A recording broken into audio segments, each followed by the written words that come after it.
I think I've always done shop style work. Ever since I was a kid, I've been interested. I enjoy working with my hands. It's a creative process, and it's a lot of fun. So as far back as I can remember, I've had a screwdriver in my hands. Mechanical work is certainly one of those things that it's a bit of escapism. When I'm out in the garage, I don't think about work. I just think about the task at hand. So what I'm doing on the day.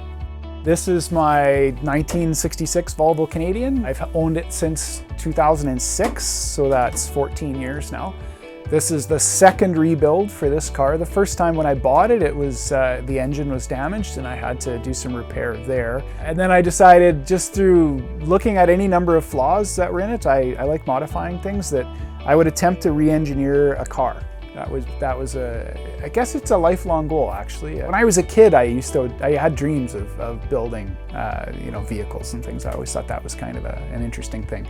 So I always wondered if I could do it. Cars are all about community, I think. That's the fun part, is the people that you meet through the car community. So I've been involved in car communities since about the advent of the internet, actually. Since the mid to late 90s is when I started in on various email chat groups, is what they used to be. Those then transformed into forums. Image sharing has been a real problem on the internet, and I went looking for a more stable platform to essentially share with people in my community.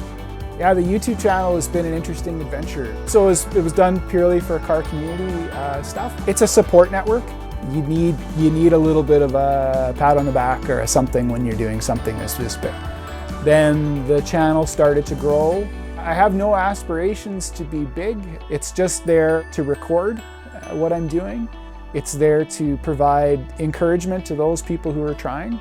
So a lot of people have said that just by watching me do this, that they are now considering attempting something like that. I mean, I've always used the community for motivational purposes. Like, I always assume whether it was a forum or the YouTube stuff, if I think it's interesting enough to turn the cameras on, somebody else will probably find some inspiration from it.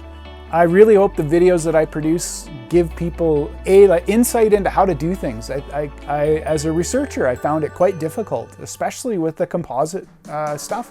But how do you do it? And not how do you do it, kind of. How do you actually achieve it? Like, what are the steps? How does it work? Again, I'm a scientist, so this really plays into my, it's sort of home for me, right? To be writing a method. For the most part, it's just hours and hours and hours of determination. And sometimes people derive some inspiration from that too, where they think, well, if that guy can get out in his garage and go, I can get out in mine and get my work done too. Or build your dream, or do whatever it is that you want to do. I don't see the fabrication or building of anything as a barrier. Every single one of them is a challenge, right? And they should all be met and surmounted. Like, there's nothing out there that I think you can't do.